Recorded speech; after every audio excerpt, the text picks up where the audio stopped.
नया चैप्टर हम लोग को पढ़ना है, कैपेसिटर नाम है, ठीक है। इलेक्ट्रिसिटी पढ़ लिया था, करंट इलेक्ट्रिसिटी इलेक्ट्रोस्टैट हो गया है, उधर मैग्नेटिज्म भी शुरू हो गया है। कैपेसिटर पढ़ना है, अच्छे से चैप्टर पढ़ते हैं आराम से, ठीक है। डिटेल में पढ़ना है पूरा, एनसीईआरटी क्वेश्चन, ये क्वेश्चन सब करने हैं, नीट पीआई तो होना ही है, ठीक है। तो चैप्टर है क्या ये, कैपेसिटर होता क्या है, धीरे धीरे चैप्टर में सब कुछ समझ में आएगा, ठीक है। आराम से पहले देखना ये चीज़ें है क्या। पहला सबसे पहले आप लोग देखो, यहाँ पे मैंने एक कंडक्टर बना दिया, मान लो इसे एग्जाम्पल के तौर पर मैं कहूँगी एक शेप, ये कंडक्टर बना दिया मैंने इसे करके, ठीक है। मैंने कहा ये कोई कंडक्टर है, हमारा कंडक्टर मतलब क्या होता है, मेटल है, ठीक है।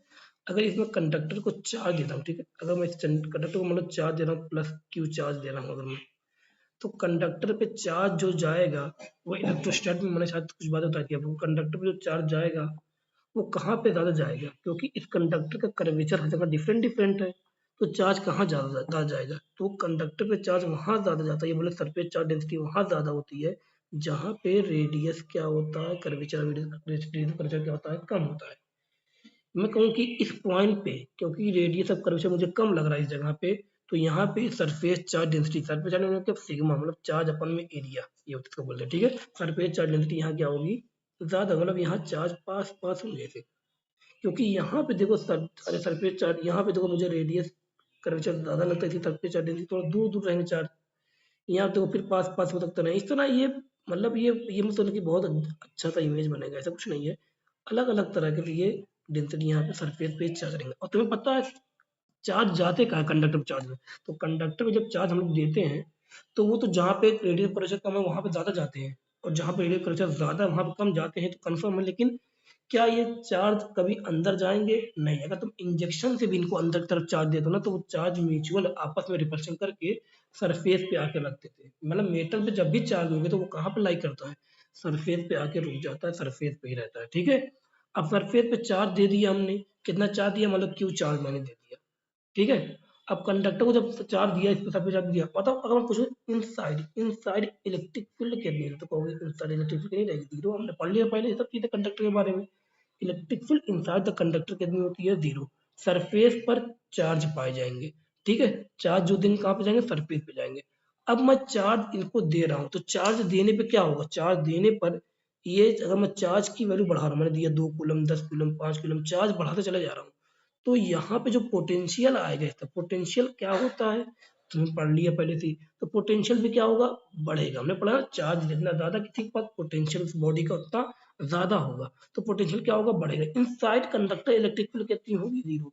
इलेक्ट्रिक फील्ड की जो डायरेक्शन होगी वो कैसी होती है, हमेशा सर्फ कंडक्टर के परपेंडिकुलर होती है, एक बात ये भी याद करना है ना, यही बताओगा, ये सब क्वेश्चन पूछेगा ही कि ई इलेक्ट्रिक फील्ड जो अंदर तो जीरो है, आउटसाइड जो इलेक्ट्रिक फील्ड पाई जाएगी वो इलेक्ट्रिक फील्ड कैसी रहेगी, तो कहोगे वो कैसी रहेगी, हमेशा सरफेस के परपेंडिकुलर रहेगी, सरफेस के 90 डिग्री पाई जाएगी, और हमेशा कहाँ पे जाकर रुकेगी, अप टू इन्फानाइट, क्योंकि हम लोग डिफाइन नहीं कर सकते वर्ड क्या आता है, इन्फानाइट। इलेक्ट्रोस्टैट में हमने बहुत अच्छे सब चीज पढ़ी, डिटेल में पढ़ा है, ठीक है। ये कंडक्टर की इलेक्ट्रिक फील्ड की बातें हो गई ऐसे, ठीक है। इलेक्ट्रिक फील्ड 90 डिग्री पे। अब मैं कह रहा हूँ कंडक्टर को चार्ज दिया, तो चार्ज की वैल्यू बढ़ा रहा हूँ, लगातार बढ़ा रहा हूँ, पोटेंशियल भी क्या होगा, लगातार बढ़ता जाएगा बढ़ता जाएगा। तो कंडक्टर की जो आउटसाइड वाली इलेक्ट्रिक फील्ड है वो भी क्या होगी, बढ़ती जाएगी बढ़ती जाएगी, ठीक है। हम चीज एक चीज जानते हैं कि किसी के पास क्या होता है, कैपेसिटी होती है किसी भी चीज की। मैं कहूँ कि मान लो कोई बाल्टी है, तो तुम कहोगे बाल्टी की हो सकता है कैपेसिटी 5 लीटर पानी बनने की, 10 लीटर पानी पानी बनने की। तो इसका मतलब क्या, मैंने कहा कि बाल्टी कैपेसिटी 5 लीटर की, तो इसका मतलब क्या होगा, इसका मतलब ये है कि तुम बाल्टी में बहुत ज्यादा मैक्सिमम पानी भर सकते हो, 5 लीटर से अगर भरोगे तो वो पानी क्या होगा, ओवरफ्लो होने लगेगा, बाहर निकलने लगेगा, ठीक है। तो वैसे सेम यहाँ पर कंडक्टर को कोई क्या हम लोग इन्फाइनाइट चार्ज देते जाए, ऐसा ऐसा कुछ हो सकता है क्या, नहीं। कंडक्टर या मेटल को जब हम लोग चार्ज देते हैं ना, तो जो चार्ज होता है वो लेगा लेगा एक हद तक चार्ज लेगा, क्योंकि इसके पास भी क्या होती है, एक कैपेसिटी, उसको हम लोग बोलते हैं कैपेसिटेंस ऑफ कंडक्टर बोलते हैं, कि ability to store charge. Capacitor की जो एबिलिटी होती है, कंडक्टर की जो एबिलिटी होती है कि वो अपने अंदर कितना, अपने ऊपर अपने सरफेस पर कितना चार्ज ये ले सकता है, उस एबिलिटी का नाम क्या होता है, कंडक्टर, ये कैपेसिटर बोलते हैं उसको, ठीक है।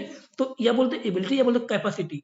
तो क्या इसके ऊपर मैं चार्ज देता हूँ, जैसे पानी भरने पे 5 लीटर भरा, 2 लीटर भरा, 5 लीटर वाली बाल्टी है, 2 लीटर वाला, 3 लीटर वाला, 4 लीटर वाला, 5 लीटर, 5 पे भरने 5 लीटर की तो क्या हो गया, ओवरफ्लो करने।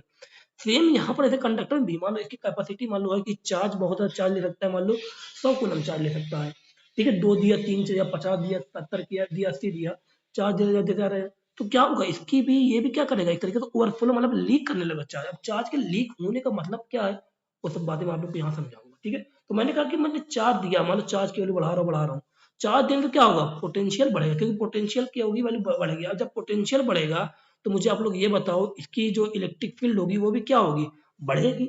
आउटसाइड इलेक्ट्रिक फील्ड क्या होगी, बढ़ेगी। अगर आउटसाइड इलेक्ट्रिक फील्ड बढ़ रही है, आउटसाइड इलेक्ट्रिक फील्ड बढ़ रही है, तो ये कंडक्टर के आसपास सराउंडिंग में मान लो क्या है, एयर है। अगर एयर है तो वो एयर क्या होती जाएगी, पोलराइज होती जाएगी। क्या होती जाएगी, पोलराइज होती है। मतलब यहाँ के जो मॉलिक्यूल है वो क्या बनाएंगे, डाइपोल बनाएंगे। डाइपोल मतलब क्या, डाइपोल मतलब क्या होगा भाई बताओ कोई, डाइपोल मतलब होगा क्या, डाइपोल मतलब ये होगा कि यहाँ पर एक पोल नेगेटिव, एक पोल पॉजिटिव जैसा दिखेगा, नेगेटिव पॉजिटिव, नेगेटिव पॉजिटिव ऐसे दिखेगा, नेगेटिव पॉजिटिव। ये क्या कौन कर रहा है, इलेक्ट्रिक फील्ड। इलेक्ट्रिक फील्ड के पास क्या बहुत ताकत होती है, उसने क्या किया, जो एयर एक इंसुलेटर थी उसको इसने क्या बना दिया, उसके मॉलिक्यूल को डाइपोल बना दिया, पोलराइज कर दिया। कैसे पोलराइज किया, क्योंकि हमने चार्ज इसको बढ़ाते जाए, पोटेंशियल की वैल्यू बढ़ती जाएगी, इसकी इलेक्ट्रिक फील्ड स्ट्रांग होती जाएगी, तो इसके आसपास जो भी एयर के मॉलिक्यूल्स होंगे उनको क्या करेगी, ये पोलराइज करते मतलब डाइपोल बनाती जाएगी। अब उनको पोलराइज करेगी तो एक टाइम ऐसा आएगा, हम लोग चार्ज क्या हम बढ़ाते जाएंगे, चार्ज को बढ़ाते बढ़ाते बढ़ाते एक टाइम ऐसा आएगा इलेक्ट्रिक फील्ड इतनी स्ट्रांग हो जाएगी, तो जो ये एयर के मॉलिक्यूल है जो ये पोलराइज हुए तो वो क्या हो जाएंगे, आयनाइज हो जाएंगे, मतलब टूट जाएंगे। ये क्या करेगा, अपनी तरफ नेगेटिव पार्ट को खींच लेगा, ये पॉजिटिव चार्ज दे तो क्या करेगा, नेगेटिव खींच लेगा, और पॉजिटिव को रिपल कर कहाँ भेज देगा, इनफाइनाइट में भेज देगा। तो अब बताओ, मैंने कहा कि मान लो मैक्सिमम मैंने इसको दिया, मान लो इसको 200 दिया, 300 दिया, 400 कूलम दिया, 500 कूलम, मान लो इसको मैक्सिमम दे सकते हैं कंडक्टर चार्ज।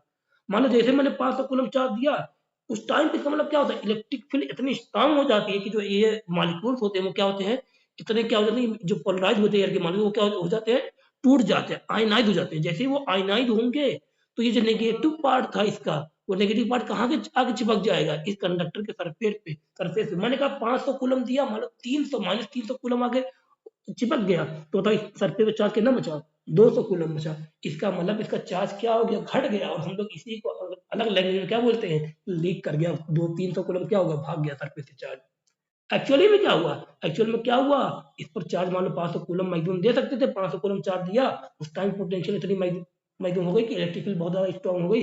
और इलेक्ट्रिक फील्ड बहुत ज्यादा स्ट्रांग हो गई तो मैं कहूंगा इसने क्या कर दिया, इस एयर के मॉलिक्यूल को आयनाइज कर दिया, नेगेटिव पार्ट को अपनी तरफ खींच दिया, जिससे क्या हुआ, नेगेटिव पार्ट मान लो -200 थे कूलम थे, -200 कूलम आगे 500 कूलम में टकराए, 500 कूलम चिपक गए, तो तीन बचे कितने, 300। और हम लोग अलग अलग, हम लोग ये सब चीज दिखती नहीं, तो हम लोग क्या बोलते थे कि यहाँ से 500 कूलम था, 300 कूलम मान लो अरे 200 इतने आगे चिपक गए, 300 कूलम मान लो यहाँ से क्या हो गए, लीक कर गए, ऐसा कुछ बोलते हैं हम लोग। तो अगर बताओ यहाँ पे आप लोग मुझे खुद बताओ यहाँ पे कि यहाँ पे हो क्या रहा है, यहाँ पे ऐसा कुछ हो रहा है कि जब चार्ज बढ़ा रहे हैं, पोटेंशियल बढ़ रहा है, इलेक्ट्रिक फील्ड बढ़ रही है, एक ऐसी वैल्यू आ जा रही है जिससे एयर के मॉलिक्यूल आयनाइज हो जा रहे हैं, जिससे टूट जा रहे हैं, टूटने पे नेगेटिव पार्ट पास में आ जा रहे हैं, सरफेस पे जब पास आते हैं तो ये क्या होता है, चार्ज घट जाते हैं, इसको हम लोग बोलते हैं leakage of charge from conductor. मतलब एक हद तक किसी भी कंडक्टर को तुम चार्ज दे सको, उससे ज्यादा अगर चार्ज दिए तो चार्ज देना क्या हो गया, बेकार हो। मतलब क्या बेकार, क्या और ज्यादा चार्ज क्या करेगा, ये घटा जो था वो भी उससे भी हाथ धो बैठे, जो था चार्ज तुम्हारे पास तो पहले उससे भी हाथ वो अब घटने लगा चार्ज तुम्हारा, लीक करने लगा, समझ लो एक तरीके से, ठीक है। तो किसी कंडक्टर को एक कैपेसिटी होती टू होल्ड द चार्ज। देखो यहाँ लिखा हुआ, ये देखो लिखा हुआ यहाँ पे, किसी कंडक्टर, ये जो नोट्स वाले पॉइंट में लिखा हुआ कि किसी कंडक्टर की एक कैपेसिटी होती है टू होल्ड द चार्ज, ठीक है। किसी कंडक्टर की एक कैपेसिटी होती है टू होल्ड द चार्ज, ठीक है। अब मैं यहाँ पे अगर बात करूँ यहाँ पे, रहने दो, इसको छोड़ो, बंद करो, इसको याद कर दो, चलाइए। जाओगे ना,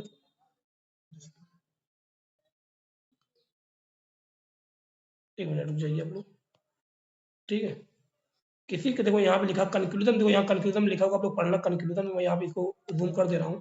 लिखा है किसी कंडक्टर की एक कैपेसिटी होती है टू होल्ड द चार्ज, उससे ज्यादा अगर चार्ज हम लोग देंगे तो इलेक्ट्रिक फील्ड इतनी स्ट्रांग हो जाएगी, dipole breakdown, leakage of charge start हो जाएगा, ठीक है। आपको एक बार नोट्स पढ़ना, बहुत बेहतरीन लिखा हुआ है। अब ये लीकेज कब होता है, क्या होता है, तो एयर में अगर कोई कंडक्टर एयर में रखा हुआ है, अगर कोई कंडक्टर एयर में रखा हुआ है, तो अगर उस कंडक्टर को चार्ज तुम इतना दे दिए, पोटेंशियल इतना बढ़ गया, इलेक्ट्रिक फील्ड इतनी बढ़ गई, मान लो इलेक्ट्रिक फील्ड की वैल्यू कितनी हो जा रही है, 3 इंटू 10⁻6 वोल्ट पर मीटर अगर हो से ज्यादा हो जा रही है, तो उस इलेक्ट्रिक फील्ड, वो इलेक्ट्रिक फील्ड क्या करेगी, वो इलेक्ट्रिक फील्ड ये जो डाइपोल है उनको क्या करेगी, ब्रेक डाउन कर देगा, जब ब्रेक डाउन कर देगी तो नेगेटिव चार्ज आगे चिपक जाएंगे पॉजिटिव चार्ज बॉडी पे, तो क्या होगा, लीकेज ऑफ चार्ज एक तरीके से स्टार्ट हो जाएगा। ठीक है, तो एक तरीके से आप लोग इस बात को ध्यान रखना कि यहाँ पर क्या हो रहा है, यहाँ पे लीकेज ऑफ चार्ज हो रहा है, कब हो रहा है, कब तक रहेगा, जब तक यहाँ पर मैं कहूँ कि इलेक्ट्रिक फील्ड की वैल्यू क्या ना हो जाए, इलेक्ट्रिक फील्ड की वैल्यू अगर मैं कहूँ 3 इंटू 10⁻6 वोल्ट पर मीटर हो जाती है, 3 इंटू 10⁻6 वोल्ट पर मीटर हो जाती है, अगर इलेक्ट्रिक फील्ड की वैल्यू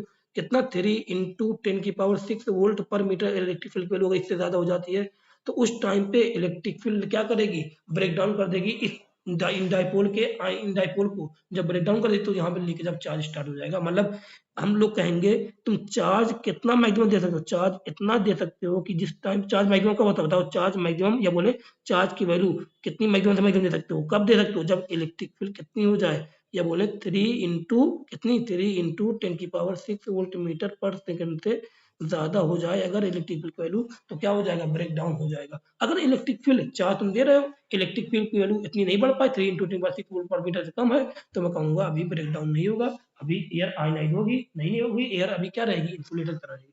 लेकिन अगर ब्रेक डाउन होगी तो एयर भी क्या बन गई, तरीके से कंडक्टर ही बन गई है तरीके से, जिसके पास क्या आ गए, चार्ज आ गए। इतनी सही बात है। ठीक है, तो एक बार आप लोग नोट्स की बातें पढ़ना, मैं एक तरह पढ़ रहा हूँ, लिखा क्या है, कंडक्टर को चार्ज देते हैं तो वो क्या होता है, उसके सरफेस पर चार्ज आता है। चार्ज कैसे आता है, शार्प एज, मतलब जहाँ पे रेडियस कम है वहां पे चार्ज ज्यादा रहता है। थर्ड थर्ड पॉइंट पढ़ना, ये फोर्थ पॉइंट पढ़ना, तो क्या लिखा हुआ है, थर्ड पॉइंट लिखा है इलेक्ट्रिक फील्ड इनसाइड कंडक्टर कितना रहेगा, 0। फोर्थ पॉइंट पढ़ो, चार्ज दे रहे हैं तो चार्ज बढ़ रहा है, चार्ज की वैल्यू अगर बढ़ाते जाएंगे तो पोटेंशियल भी बढ़ता जाएगा, तो इलेक्ट्रिक फील्ड आउटसाइड बढ़ती जाएगी, जिससे क्या होगा, मॉलिक्यूल पोलराइज होंगे, कौन से मॉलिक्यूल, एयर के मॉलिक्यूल, जिससे क्या होगा, एक डाइपोल बनेगा तो क्या होगा, dipole form of medium particle, जो मीडियम पार्टिकल रहेंगे, due to polarisation of molecule, electric line जो रहेगी बनेगी कंडक्टर के, वो हमेशा क्या रहेगी, परपेंडिकुलर, हमारा सरफेस के इक्विपोटेंशियल होती है। तो ये सब बातें जो लिखी है, एक बार नोट्स की बातें पढ़ना, बहुत अच्छे से सब कुछ समझाई गई है। अब कुछ बातें इलेक्ट्रोस्टैटिक की बातें हैं, उसको आप लोग ध्यान दो, देखो यहाँ मैंने लिखा हुआ है नोट्स में, देखना। इलेक्ट्रोस्टैटिक की सबसे पहली पॉइंट ये है कि हम लोग जो चार्ज हम लोग कहेंगे यहाँ पे जो हम लोग ये बात कहेंगे यहाँ पर, वो कहेंगे कि हम लोग ये जो चार्ज है, जो ये चार्ज है, उसको हम लोग चार्ज, मान लो इस बॉडी वाला कोई कंडक्टर है, स्फीयर है, उसको चार्ज हमने दे दिया Q, तो इस कंडक्टर का पोटेंशियल कितना होता है सरफेस पे, तो हम लोग कहेंगे पोटेंशियल सरफेस तो कितना होता है, K charge on the body upon में रेडियस ऑफ द बॉडी, ये बोले V इक्वल टू K नहीं 1/4πε0 Q बाई रेडियस। ये सब बातों को याद ध्यान देना, क्योंकि यही सब बातें आपको भी काम आने वाली है। अगर मैं कहता हूँ कि इलेक्ट्रिक फील्ड क्या है, इलेक्ट्रिक फील्ड मैं कह रहा हूँ कि इलेक्ट्रिक फील्ड क्या है, यहाँ पे इलेक्ट्रिक फील्ड अगर मैं कह दूं कि यूनिफॉर्म है, तो जब इलेक्ट्रिक फील्ड इन यूनिफॉर्म होती है, कांस्टेंट होती है, ठीक है, तो हम लोग का एक फॉर्मूला लगाते हैं, delta V is equal to E into D. D क्या होता है, डी होता है इलेक्ट्रिक फील्ड के अलोंग वाली दूरी, याद होगा आप लोग को, डेल्टा V क्या होता है पोटेंशियल डिफरेंस, E क्या होता है यूनिफॉर्म इलेक्ट्रिक फील्ड। ये सब बात को ध्यान देना, ठीक है। अब हम लोग आगे एक चीज और पढ़ेंगे, अभी देखो मैं दिखा रहा हूँ आप लोग को, मैं भी आगे बताऊंगा आप लोग को, यहाँ पे एक चीज और देखना, अच्छे से समझना, पूरी बात को आएगा, ठीक है। देखना, मैं कह रहा हूँ कि ये मान लो ये क्या है, यहाँ पे एक प्लेट है, मेटल प्लेट है, मेटल का जो प्लेट होता है उसको जब चार्ज देते हैं और उस पर क्या आएगा, सरफेस, क्योंकि ये सरफेस मेटल प्लेट इसके पास क्या रहेगा, सरफेस रहेगा, तो इस पर क्या डिफाइन है, सरफेस चार्ज डेंसिटी, सिग्मा होता क्या है, क्यू बाई, ये सबको पता होगा सब चीज़, ठीक है।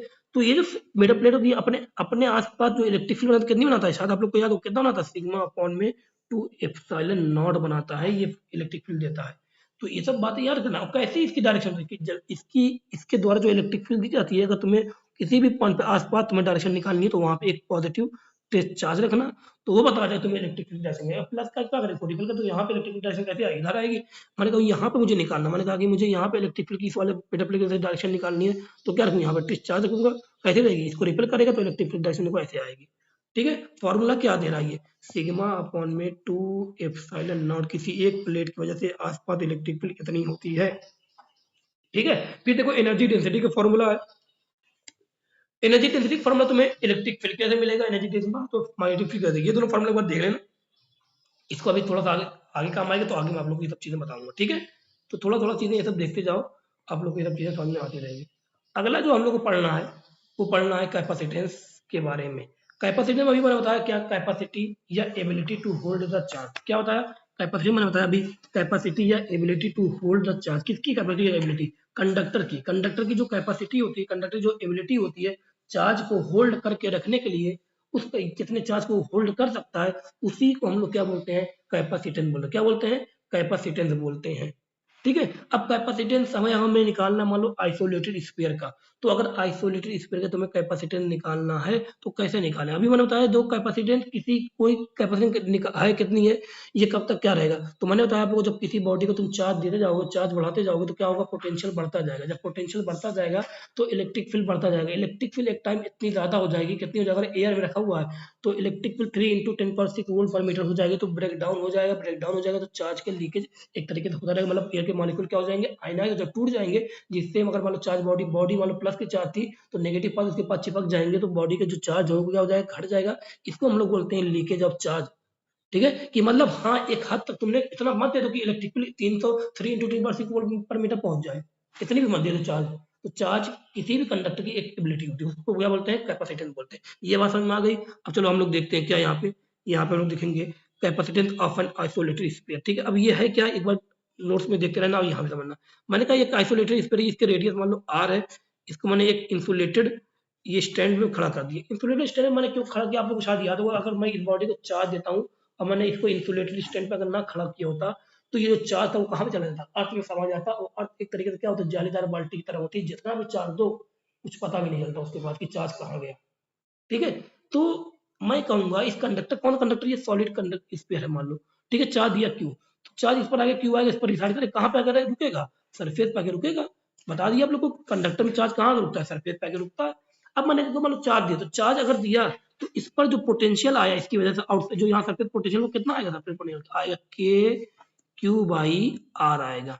ठीक है, या बोले कितना आएगा, के क्यू बाई आर को मैं क्या बोल सकता हूँ, मैं बोल सकता हूँ इसको के को बोल सकता हूँ 1/4 पाई एप्सिलॉन नॉट, और यहाँ बोला क्यू अपॉन में रेडियस। बताओ क्यू कितना हो गया, कितना क्यू आया, बताओ, मैं बोलूँ क्यू निकालो कितना रहेगा, 4 pi epsilon nought into R into V, यही तो रहेगा। अब बताओ मुझे आप लोग यहाँ से देख के, अगर मैं तुमसे बोलूँ एक फॉर्मूला, तो मैंने यहाँ पे पहले, उससे पहले मैं निकाल दूँ, वो फॉर्मूला बहुत जरूरी निकालना, वो फॉर्मूला है क्या, एक बार देख लो। ठीक है, अभी मैंने बताया जब चार्ज हम लोग दे रहे थे, अभी मैंने बताया था आप लोग को, जब चार्ज दे रहे थे तो चार्ज देने पे क्या हो रहा था, चार्ज देने पे पोटेंशियल क्या हो रहा था, बढ़ रहा था। अभी पढ़ा, चार्ज देने पोटेंशियल क्या होगा, बढ़ रहा है। इसका मतलब क्या होगा, क्यू जो होगा वो प्रोपोर्शनल होगा, वो क्या होगा, वी के। क्यू क्या होगा, प्रोपोर्शनल होगा किसके, वी के। अगर क्यू प्रोपोर्शनल हो रहा है वी के, तो इसका मतलब क्या है, क्यू प्रोपोर्शनल वी का मतलब क्या है, कि यहाँ पे अगर तुम प्रोपोर्शनल साइन हटाओगे, मतलब इसका मतलब क्या है, पोटेंशियल चार्ज बढ़ाओगे तो पोटेंशियल बढ़ेगा, पोटेंशियल बढ़ाओगे या बोले चार्ज, पोटेंशियल बढ़ाओगे चार्ज क्या होगा, बढ़ेगा। लेकिन हम लोग उल्टा नहीं बोलना, आप लोग हमेशा बोलना कि चार्ज बॉडी बढ़ा रहे थे, पोटेंशियल बॉडी की सरफेस की बढ़ रही है। अब मैं कह रहा हूँ कि इतना काम तो हो गया, चलो अब मैं तुमसे यहाँ बोलूँ अगर, कि मुझे ये बताओ कि यहाँ पर अगर ये प्रोपोर्शनलिटी में हटाऊं तो यहाँ पे क्या आएगा, तो प्रोपोर्शनलिटी हटाने में एक कांस्टेंट आता है जिसको हम लोग क्या बोलते हैं, सी। वो क्या होगा, क्यू इक्वल टू क्या बन जाएगा, सी इंटू वी बन, क्या हो जाएगा, Q equal to C into V बन जाएगा। अब मुझे आप लोग बताइए क्यू इक्वल टू आ गया सी इंटू वी, सी को हम लोग बोलेंगे तो क्या, सी को हम लोग बोलेंगे कैपेसिटेंस। क्या बोलेंगे सी को, सी को बोलेंगे हम लोग कैपेसिटेंस बोलेंगे। क्या बोलेंगे, कैपेसिटेंस। यही क्या होता है, यही एक कांस्टेंट होता है जो डिफाइन करता है कि उस बॉडी की कितनी एबिलिटी है, कि वो बॉडी कितना चार्ज अपने ऊपर ले सकता है, कितना चार्ज वो होल्ड करके रख सकता है कंडक्टर। ठीक है, इसको बोलते हैं हम लोग कैपेसिटेंस बोलते हैं। वी क्या है, पोटेंशियल, क्यू क्या है, बॉडी पर रखा चार्ज है सरफेस पे। ठीक है, अब बताओ सी अगर कैपेसिटेंस है, सी अगर कैपेसिटेंस है तो सी की यूनिट क्या होगी, तो यूनिट निकालने का तरीका क्या होता है, c equal to q by v, c equal to q by v. Q का क्या होता है, कूलम होता है, वी का क्या होता है, वी का क्या होता है, वोल्ट होता है। कूलम पर वोल्ट एक यूनिट आ गया, लेकिन जो इसकी साइंस का जो नाम दिया, नाम क्या दिया था, फैराड। क्या, फैराड, 2 फैराड 3 फैराड ऐसे बोलते हैं। ठीक है, यहाँ पे अब मुझे ये बताओ 2 फैराड 3 फैराड इसको यहाँ पे बोल तो दोगे, लेकिन मैं अगर तुमसे बोलूं कि ये 1 फैराड 2 फैराड, और लिखा तो क्या रहेगा, लिखा रहेगा 1 मिली फैराड। 1 फैराड की वैल्यू बहुत बड़ी होती है, मैं आप लोग को आगे धीरे धीरे बताऊंगा कि 1 फैराड 2 फैराड क्या होता है, बहुत ज्यादा होते हैं। 5 फैराड, अगर दो फैराड कितने होते हैं मैं भी आप लोग को पूरा वहां बताऊंगा। तो अब मैं अगर तुमसे यहाँ पूछूं, मैं यहाँ पे कि यहाँ पे तो यूनिट किस में रहेगी, तो यूनिट मोस्टली जो पाई जाएगी वो पाई जाएगी 1 मिली फैराड। 1 मिली फैराड क्या रहेगा, 10⁻³ फैराड इसको बोलोगे। वो रहेगा 1 माइक्रो फैराड लिखा रहेगा, इसको क्या पढ़ोगे, 10⁻⁶ फैराड रहता है, इसका मतलब लिखा रहेगा 1 नैनो फैराड। क्या लिखा रहेगा 1 NF 1 नैनो फैराड, इसका मतलब क्या होगा 10⁻⁹ फैराड। लिखा रहेगा 1 पिको फैराड 1 पिको फैराड, इसका मतलब क्या 10⁻12 फैराड, इसका मतलब होता है। ठीक है, तो ये सब का मतलब समझना, क्योंकि यूनिट जो होती है बहुत छोटी होती है, किसकी, कैपेसिटेंस की। कैपेसिटेंस जो होता है वो फैराड में नहीं पाया जाता, फैराड में बहुत ही कम, हम लोग एक तो प्रैक्टिकल वैल्यू पॉसिबल है नहीं। फैराड में मैं आप लोग दिखाऊंगा कि अर्थ की जो कैपेसिटी आती है, वो कैपेसिटेंस जो आता है वो कितना आता है, बहुत कम आता है। जब अर्थ इतना बड़ा स्फीयर होगा कैपेसिटेंस कितना कम आता है, तो सोचो आप लोग, जो हम लोग हमारे पास जो स्फीयर होते हैं उतने छोटे छोटे होते हैं, उनका कैपेसिटेंस कितना कम आएगा। तो कम जो वैल्यू आएगी, तो इसीलिए मैं बोला 1 मिली फैराड को पहचानना जाना चाहिए, 1 माइक्रो फैराड को पहचानना चाहिए, 1 नैनो फैराड को पहचानना, 1 पिको फैराड क्या होता है वो पहचानना चाहिए। ठीक है, इतनी बात अगर आप लोग को आएगी तो आप लोग के लिए आसानी रहेगी। तो हम लोग अभी मैं बात तो बताओ, एक फार्मूला हमारे पास क्या फार्मूला है, हमारे पास फार्मूला बना है Q बराबर C इंटू वी। सी क्या है, कैपेसिटेंस है, किसकी है कैपेसिटेंस, किसकी होती प्रॉपर्टी होती है, कंडक्टर की, कैपेसिटर की बोल में। ठीक है, कैपेसिटेंस जो होता है, जैसे हम लोग बोले C इक्वल टू क्या होगा, आएगा Q बाई V। जैसे हम लोग पढ़े हैं ना R is equal to V by I, पढ़ा है ना। जैसे रेजिस्टेंस क्या वोल्टेज और करंट पे डिपेंड करती है, नहीं। किसी वायर का रेजिस्टेंस क्या वोल्टेज और करंट पर डिपेंड करता है, नहीं करता है। रेजिस्टेंस वायर किस पर डिपेंड करता है, उसके मटेरियल पर, लेंथ पर, क्रॉस सेक्शन एरिया पर, रेडियस वगैरह, थिकनेस वगैरह पर डिपेंड करता है। तो सेम ऐसे कैपेसिटेंस फार्मूले में जब Q बाई V आ रहा है, तो क्या कैपेसिटेंस Q बाई V पर डिपेंड करेगा, तो हम लोग आगे देखेंगे।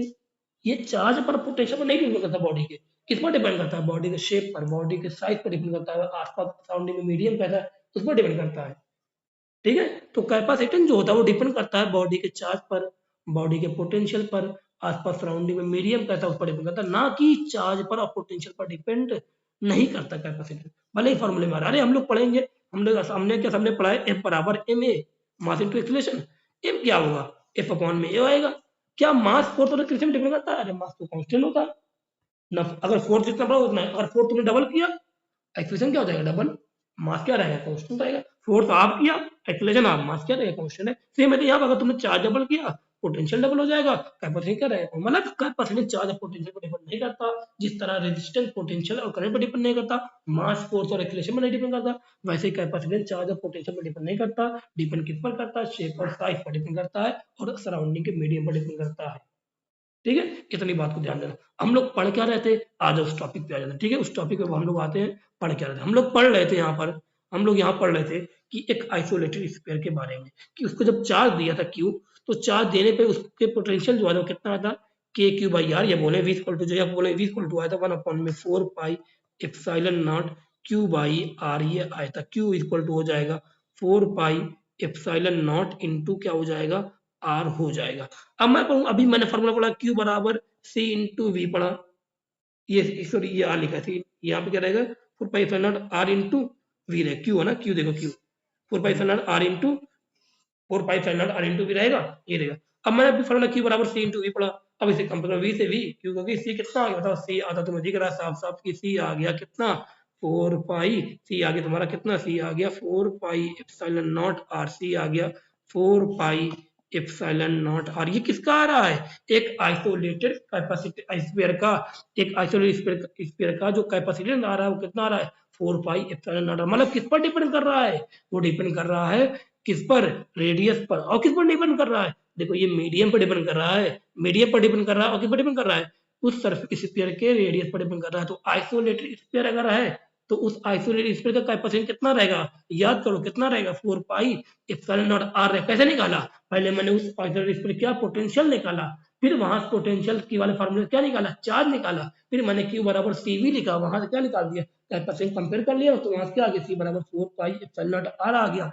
अब बताओ ये रेडियस है इसका स्फीयर का, एप्सिलॉन नॉट कब रहता है बताओ, जब कैसा मीडियम होता है, आसपास वो एयर होता है, तब 4 पाई तब एप्सिलॉन नॉट लिखते हैं। अब मैंने इसी जो नोट्स में देख रहे ना, अब मैंने इसी स्फीयर को उठा के कहाँ रख दिया, एक लिक्विड में रख दिया, एक लिक्विड में रख दिया। अब बताओ इसी स्फीयर को मैंने लिक्विड में रख दिया है, तो अब मुझे बताओ इस स्फीयर पे चार्ज मान लो है, ठीक है, क्यू चार्ज है, वही चार्ज है, रेडियस वही वही उसी स्फीयर को लाके लिक्विड में रख दिया। अब मैंने अगर उसी स्फीयर को लिक्विड में रख रहा हूँ, तो इस लिक्विड में जाके इसका कैपेसिटेंस क्या चेंज होगा कि नहीं हुआ, हाँ सराउंडिंग में बताया कैपेसिटेंस जो होता है वो किस पर डिपेंड करता है, सराउंडिंग मीडियम में डिपेंड करता है।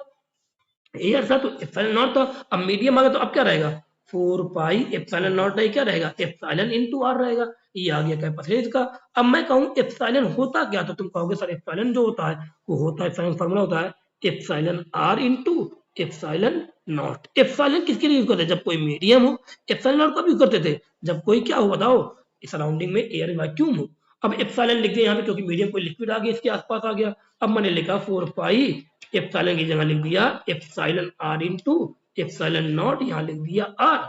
अब मुझे आप लोग यहाँ पे देख के बताओ, साफ साफ देख के आप लोग बताओ यहाँ पे कि सी का जो फॉर्मूला आ गया यहाँ पे कितना आ जाएगा? सी का फॉर्मूला आ जाएगा, एप्सिलॉन आर को मैंने आगे ले लिया तो क्या आ जाएगा? 4 pi epsilon capital R radius, ये क्या आ गया कैपिटल, ये किस में आ रहा है? जब क्या है कोई मीडियम है।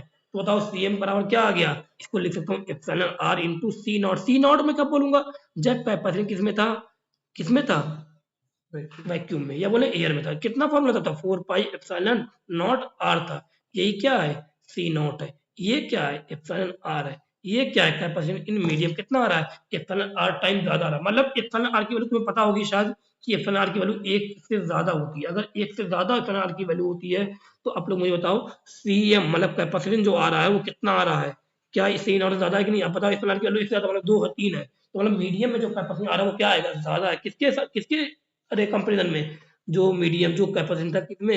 एयर में। उसी स्फीयर को मैंने एयर में रखा तो कैपेसिटेंस आ रहा है कम। उसी स्फीयर को मैंने किसी और मीडियम में रख दिया तो कैपेसिटेंस आ रहा है कितना?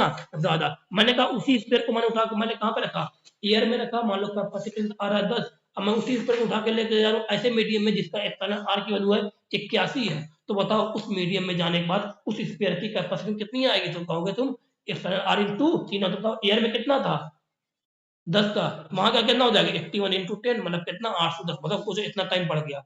तो मीडियम के सराउंडिंग मीडियम बदलने से कैपेसिटेंस की वैल्यू देखो कितनी बढ़िया चेंज हो रही है, कितना ज्यादा बढ़ रहा है। ठीक है, नोट्स को देखते रहे, नोट्स में बहुत बेहतरीन सब कुछ लिखा हुआ है इस बात ध्यान। लेकिन ये चीजें कब आप करोगे? ये फॉर्मूला जो सी एम बराबर F R into C nought लगाओगे, ये कब लगाओगे? ये तब लगाना जब क्या रहे बताओ, कब ये कब लगाना, कब लगाओगे? जब तुम्हारा स्पेयर एक बार वही स्पेयर कहाँ पे रहे? एयर में रहे। वही स्पेयर कहाँ पर है? मीडियम में तभी लगाना। नहीं तो ये फॉर्मूला मत लगाना। वैसे तुम अगर मीडियम के लिए लगा रहे हो फॉर्मूला तो हमेशा बेसिक फार्मूला जो तुम्हें मैं तो ये कहूंगा, तुम्हें सलाह दूंगा कि बेसिक फार्मूला तो हमेशा ये लगाना रहेगा यहाँ पर। हमेशा तुम ये फार्मूला लगाना जब भी तुम्हें एयर की बात कहेगी, ध्यान देना।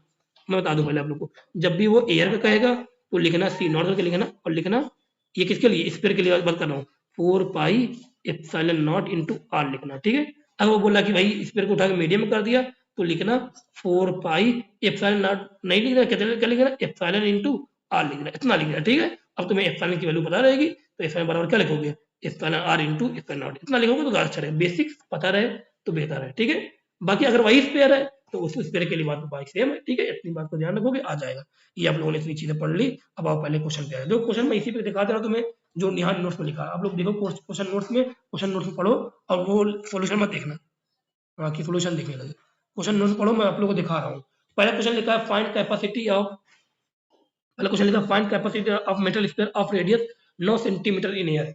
एक कैपेसिटर है किसका? एक मेटल स्फीयर है, उसकी कैपेसिटी मतलब क्या कैपेसिटी निकाले बोला, जिसकी रेडियस कितनी है? 9 सेंटीमीटर। अब निकाल लो पहले गिवन क्या है, किसके बारे में बात कर रहा है। तो क्वेश्चन नंबर 1 जो दिया है, यहाँ से ऑप्शन में अगर दिया है रेडियस दे रहा है, आप लोग खुद करने कुछ करना, रेडियस दे रहा है 9 सेंटीमीटर। अभी बताया कहाँ पे?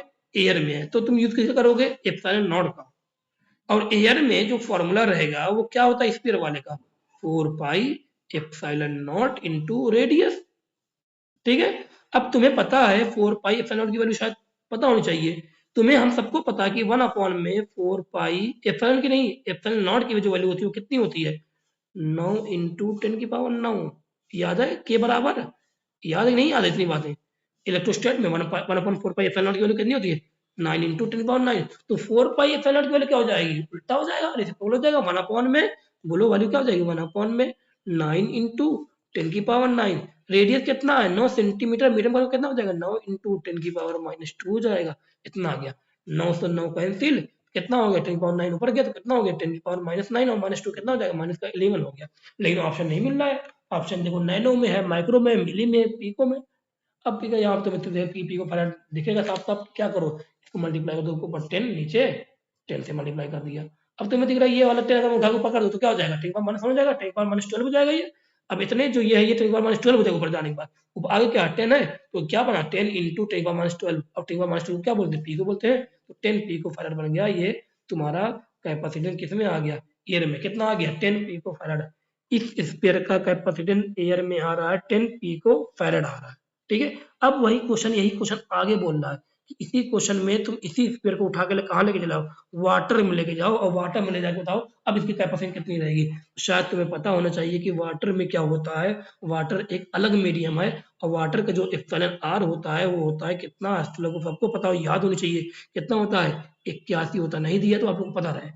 अब बताओ वाटर में गया मतलब किसी मीडियम में चला गया, अब मीडियम कैपेसिटी अब ये स्फीयर गया है तो मीडियम क्या फॉर्मूला लिखा है मैंने अभी, एप्सिलॉन, क्योंकि वही है, सेम है, epsilon R into C nought लिखा। एप्सिलॉन आर की वैल्यू कितनी है 81। अभी एयर में जो लिखी है सी नॉट क्या है, कैपेसिटेंस इन एयर कितना था 10 था, तो 10 लिखा कितना आ गया 810 पिको फैराड था, 10 पिको फैराड था, तो कितना आ गया 810 पिको फैराड। किसका आ गया, कहाँ पे आ गया, ये आ गया किसमें, जब मीडियम में। तो बताओ मीडियम को डालने से क्या फायदा होता है, कैपेसिटेंस बढ़ता है। जब कैपेसिटेंस बढ़ेगा तो इसका मतलब क्या होगा, उस कंडक्टर की जो ऊपर जो चार्ज होल्ड करने की एबिलिटी वो क्या होगी, बढ़ेगी, मतलब वो ज्यादा से ज्यादा अपने ऊपर सरफेस पे चार्ज ले सकता है कंडक्टर, ठीक है, ये फायदा होता है यहाँ पर। अगला क्वेश्चन आप लोग खुद करो, देखो एक बार होता है कि नहीं होता आप लोग। तो देखो क्वेश्चन क्या लिखा है, capacity of sphere in air is 10 picofarad. क्या बोल रहा है क्वेश्चन में, capacity of sphere in air is 10 picofarad when it is immersed in dielectric liquid air, then its capacity become 30 picofarad. सोचो क्या क्वेश्चन क्या है, क्वेश्चन कह रहा है, क्वेश्चन ये कह रहा है यहाँ पर, क्वेश्चन ये यहाँ पे कह रहा है कि कैपेसिटी जो है वो कहाँ पर, एयर में, कैपेसिटी जो एयर में है वो कितनी है 10 है। फिर बोल रहा है ये कब बता, एयर एयर में तो 10 है, मैंने बोला ये मान लो यहाँ लिख दिया एयर, यहाँ लिख दिया मीडियम, और जब मीडियम में गई तो वही कैपेसिटी कितनी हो जा रही है 30 हो जा रही है पिको फैराड। तुमसे बोला क्या है एप्सिलॉन आर निकालने, एप्सिलॉन आर सॉरी, ये बोला था permittivity of dielectric liquid. Permittivity of dielectric liquid मतलब क्या होता है, एप्सिलॉन, एप्सिलॉन आर नहीं, क्या रहेगा एप्सिलॉन रहेगा। अब तुम्हारे पास सी नॉट सी एम को जोड़ने वाला, क्योंकि वही स्फीयर पहले एयर में था, वही स्फीयर कहाँ पे आ गया मीडियम। जब सेम वही स्फीयर एयर से मीडियम में आए, सेम वही स्फीयर एयर से मीडियम में आ जाए, और इस स्फीयर पे हम लोग चार्ज में कोई चेंज ना करें हो, रेडियस वगैरह कुछ ना बदला हो, तो जो फॉर्मूला होता है इन दोनों को जोड़ने वाला फॉर्मूला क्या लिखा है मैंने, सी एम बराबर epsilon R into C nought. ये कब लगाओगे, जब सेम कंडक्टर एक एयर से मीडियम में जाता है, जब सेम कंडक्टर एयर से मीडियम, सुनना मेरी बात, जब सेम कंडक्टर एयर से मीडियम में जाता है और उसके ऊपर उसमें कोई चेंजिंग ना करे, जो हाल उसका एयर में था वही हाल उसको हम लोग मीडियम में रख दे, तो जो फॉर्मूला बनेगा मीडियम में जो कैपेसिटेंस रहेगा वो रहेगा epsilon R into C nought रहेगा, तब ये कैपेसिटेंस लगाता दो। अब बता मीडियम में जाने पर कितना हो जा रहा है 30 पिको फैराड हो जा रहा है, वहां पे एयर में कितना था, एयर में था 10, बताओ एप्सिलॉन आर कितना आ गया 3। अब ये क्वेश्चन में अब बच्चे क्या करेंगे, ऑप्शन ढूंढेंगे और ऑप्शन मिलेगा नहीं 3, ऑप्शन 3 मिलेगा नहीं। अब करें क्या, अब तुम्हें आना चाहिए कि एप्सिलॉन आर नहीं पूछा, रिलेटिव परमिटिविटी नहीं पूछी, क्या पूछा है एप्सिलॉन पूछा है। एप्सिलॉन होता क्या है, अब एप्सिलॉन होता क्या है, तो एप्सिलॉन जो होता है वो होता है epsilon R into epsilon nought. Epsilon R को लिखा 3, एप्सिलॉन नॉट की वैल्यू कितनी होती है 8.85 इंटू 10 की पावर माइनस 12 होती है, मल्टीप्लाई करके देखना ऑप्शन देखो यहाँ पे मैंने लिखा हुआ है 26.55 इंटू 10 की पावर माइनस 12 कूलम स्क्वायर पर न्यूटन मीटर स्क्वायर आएगा। एप्सिलॉन आर जो होता है वो रिलेटिव परमिटिविटी है, ये यूनिट लेस होता है, देखो यहाँ पे कैपेसिटेंस, यहाँ पे फैराड आएगा, ये यूनिट लेस होता है, लेकिन एप्सिलॉन एप्सिलॉन की जो वैल्यू होती है वो क्या होती है, जो यूनिट वो क्या होती है, यूनिट क्या होती है न्यूटन, सॉरी कूलम स्क्वायर पर न्यूटन मीटर स्क्वायर ही होगी। तो यूनिट भी ध्यान देना, ये ऑप्शन में यूनिट भी मिलेगी, ठीक है। अब अगले क्वेश्चन पे आ जाते हैं, अब आओ अगला क्वेश्चन देखते हैं। अगला क्वेश्चन क्या है, इस क्वेश्चन को अच्छे से आप लोग रीड करो। लिखा वाट, बहुत अच्छा क्वेश्चन ये है, what maximum charge can be placed over a metal sphere of radius 1 metre in air. बोल रहा है कि यहाँ पर ये बोल रहा है कि कितना मैक्सिमम चार्ज, कितना मैक्सिमम चार्ज हम लोग एक स्फीयर पर जिसकी रेडियस कितनी है 1 मीटर है, और कहाँ पे वो स्फीयर है एयर में है, अब मेटल का स्फीयर है, उस स्फीयर पर कितना मैक्सिमम चार्ज हम लोग रख सकते हैं।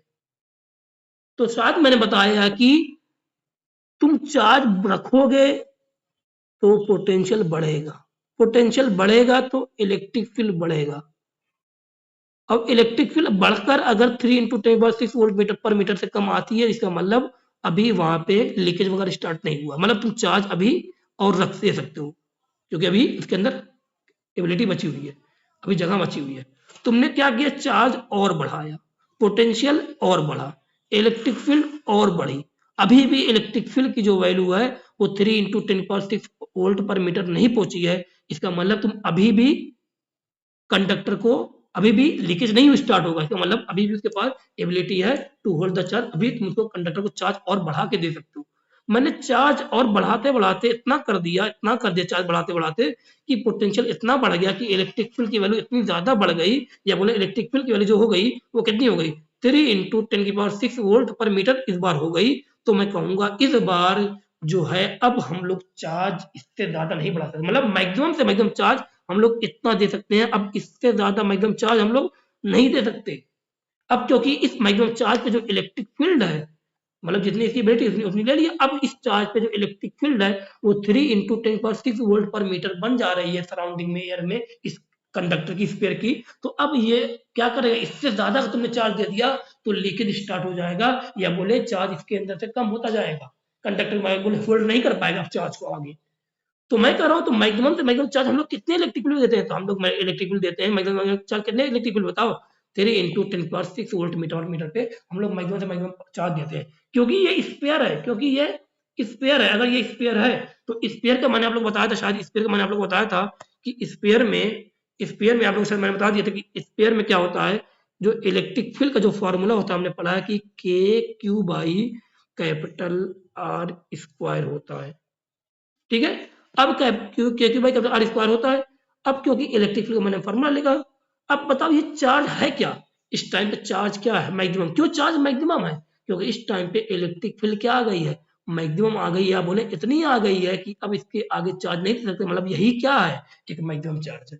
चार्ज यही कंडक्टर का मैक्सिमम चार्ज है, इससे ज्यादा दिए तो क्या हो जाएगा, लेकिन हो जाएगा, मतलब चार्ज भर जाएगा, मतलब मैक्सिमम चार्ज इसी वाले इलेक्ट्रिक फील्ड पर दे सकते थे, इसीलिए यहाँ क्या लिखा, क्यू मैक्स लिखा यहाँ पर। अब बताओ के की वैल्यू कितनी होती है, 9 इंटू 10⁹ रेडियस कितना था, 1 मीटर था, तो यहाँ पे एक स्क्वायर करोगे एक आएगा, यहाँ पे क्या आएगा एक आएगा, 3 इंटू 10⁻6 सॉल्व करोगे देखो कितना आ रहा है चार्ज, चार्ज जो आ रहा है वो आ रहा है 0.33 मिली कूलम आ रहा है, मतलब क्यू मैक्स जो आ रहा है वो कितना आ रहा है 0.33 मिली कूलम। आओ चलो इससे अब सीखते हैं, 0.33 मिली कूलम मतलब क्या, इसका मतलब ये है कि एक, मतलब कोई स्पेयर है जिसकी रेडियस 1 मीटर है, कोई स्पेयर है मेटल स्पेयर जिसकी रेडियस 1 मीटर है, वो अगर एयर में रखा हुआ हो तो उस रखिए उस 1 मीटर के रेडियस के स्पेयर पर तुम मैक्सिमम से मैक्सिमम चार्ज 0.33 मिली कूलम दे सकते हो। उससे ज्यादा कर दिया तो क्या तो उससे ज्यादा कर दिया तो इलेक्ट्रिक फील्ड बहुत ज्यादा हो जाएगी, मतलब 3 इंटू 10⁻6 वोल्ट पर मीटर ज्यादा हो जाएगी, मतलब चार्ज का लीकेज स्टार्ट हो जाएगी। इसका मतलब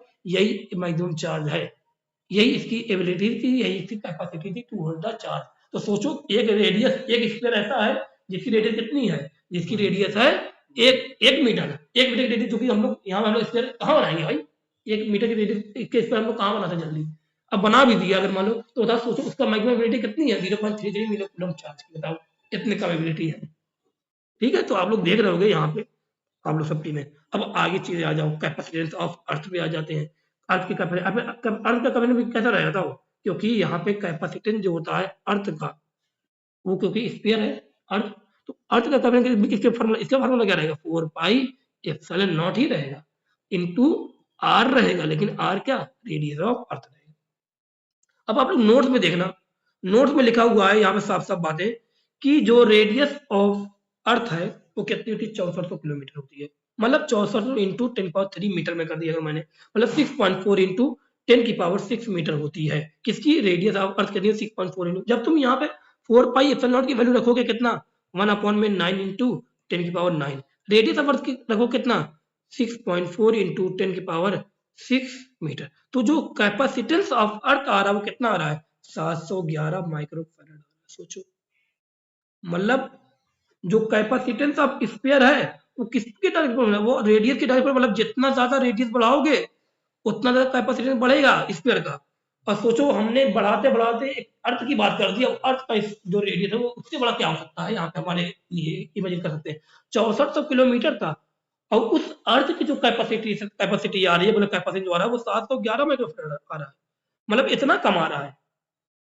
तो जो इतना कम आ रहा है, इसका मतलब मैं ये कह सकता हूँ यहाँ पर कि जो अर्थ है वो बहुत ज्यादा, अगर मैं कहूँ कि यहाँ पे उसकी जो कैपेसिटी हो सकती है वो कितनी है, 711 माइक्रोफैराड की है। मतलब एक फैरेड सोचो कितना बड़ी वैल्यू होगी, 711 मतलब क्या बड़ी वैल्यू है नहीं, 711 इंटू कितना है इसका वाला 10⁻⁻6 फैरेड है, ये बहुत कम है, एक फैरेड से बहुत कम है। तो मतलब अर्थ की जो कैपेसिटी है वो एक फैरेड से सोचो इतनी कम है, तो क्या प्रैक्टिकली यहाँ पे हम लोग अर्थ पे कोई ऐसा स्फीयर बना सकते हैं कि जिसकी कैपेसिटी नहीं ज्यादा हो? नहीं। हाँ, हम लोग ऐसा कर सकते हैं, कैपेसिटी बढ़ा सकते हैं। कैसे? उस स्फीयर को के सराउंडिंग में ऐसा मीडियम रख दें जिस मीडियम का एप्सिलॉन आर की वैल्यू बहुत ज्यादा हो, जिससे क्या हो, उसका जो कैपेसिटी होगी वो क्या हो जाएगी, बढ़ जाएगी, टाइम उतने टाइम बढ़ जाएगी। मैंने कहा ऐसा मीडियम है जिसके एप्सिलॉन आर की मान लो 81 वाटर, बताओ अगर वाटर की एप्सिलॉन आर की 81 है, तो हम लोग कोई ऐसा स्पेल है जिसकी एयर में मान लो 10, तो यहाँ कितनी हो जाएगी, 810 हो जाएगी, सोचो। हाँ, हम लोग ऐसा कर सकते हैं। मतलब एयर के लिए अगर बात करूँ तो एयर में या बोले वैक्यूम में जो कैपेसिटेंस है वो अर्थ की इतनी ज्यादा है, मतलब इतना बड़ा रेडियस होने के बावजूद ये पता नहीं कितना आ रहा है, 711, मतलब अर्थ भी एक तरीके से। लेकिन ये वैल्यू हम लोग किसके लिए निकालना है? ये भाई थ्योरेटिकल वैल्यू है, ये हम लोग थ्योरी में पढ़ रहे हैं, थ्योरेटिकल में इसमें यूज कर सकते हो, क्वेश्चन वगैरह आया कर लिया। लेकिन कोई तुमसे प्रैक्टिकली पूछे कि अर्थ का कैपेसिटेंस कितना होगा, तो तुम कहोगे प्रैक्टिकली, तुमसे कोई पूछे तो कहोगे अर्थ का कैपेसिटेंस जो होता है वो होता है इनफाइनाइट, मतलब डिफाइन नहीं कर सकते। थ्योरेटिकली मैंने निकाल दिया 4 pi epsilon nought into R E, और वैल्यू भी निकाल दी कितना, 411 माइक्रोफैराड निकाल दिया। प्रैक्टिकली थ्योरेटिकल मतलब क्या, फॉर्मूले से निकाल दिया। प्रैक्टिकल मतलब क्या, यहाँ पे जो हम लोग वैसे देख सकते हैं, मतलब रियल लाइफ में क्या होता है। रियल लाइफ में अगर हम लोग चेक करेंगे तो रियल लाइफ में जो अर्थ की कैपेसिटी होती है टू होल्ड द चार्ज, वो नॉट डिफाइन, डिफाइन नहीं कर सकते। क्योंकि अगर हम लोग अर्थ को कोई चार्ज दे रहे हैं, चाहे तुम चाहे जितना चार्ज दे दो, अर्थ के अंदर चार्ज देना मतलब एक बाल्टी, जालीदार बाल्टी के अंदर क्या बनना, पानी बनना। चार्ज दोगे, चार्ज वो क्या लेता लेता जाएगा, चार्ज लेता, और कहाँ गया इस पता भी नहीं चलेगा, बेकार है एक तरीके से। ठीक है, तो आज का जो हम लोग पढ़ा वो फॉर्मूला सी बराबर क्या होता है, क्यू बाई वी, ये पढ़ा है। क्यू क्या चार्ज है, वी क्या पोटेंशियल है। अब आज के पोटेंशियल हम सबको पता है, आज हम लोग कितना मानते हैं, जीरो मानते हैं। अब बताओ अगर मैं लिखूं क्यू बाई जीरो लिख दूं, तो आज के जो किसी भी नंबर को अगर जीरो डिवाइड करो तो क्या आता है, इनफाइनाइट। तो सी जो अर्थ का आ रहा है कितना आ रहा है, इनफाइनाइट आ रहा है, नहीं आ रहा है, आ रहा है। मतलब यहाँ पे प्रैक्टिकली अर्थ में हम लोग कोई चार्ज देना चाहे या बोले इसकी कैपेसिटी अगर निकालना चाहे, नहीं निकल सकती, क्या नॉट डिफाइंड। ठीक है, ये बात समझ आ जाएगी, इतनी बातें आ जाएगी। एक बार आप लोग फिर से देख लो चीजें सबको, नोट्स को फिर से पढ़ लो इतनी बातें। क्या क्या बातें थी, कंडक्टर को चार्ज दे रहे थे, चार्ज का कहाँ जा रहा था, जहाँ पे रेडियस कम था वहां पे चार्ज ज्यादा जा रहा था, वहां पे सरफेस चार्ज डिस्टेंस ज्यादा थी। और एक तरीके से वहां पे और सरफेस जो चार्ज दे तो दे रहे कंडक्टर, वो कहाँ जाकर रुक था, सरफेस पे रुक था, अंदर नहीं, म्यूचुअल अट्रैक्शन से कहाँ जा रहा था, सरफेस पे जाकर लाई कर रहा था। अब जब सरफेस पे जा रहा था तो वहां से एक इलेक्ट्रिक फील्ड बन रही थी, कहाँ पर, बाहर की तरफ, क्योंकि अंदर चार्ज जीरो था तो अंदर इलेक्ट्रिक फील्ड जीरो थी।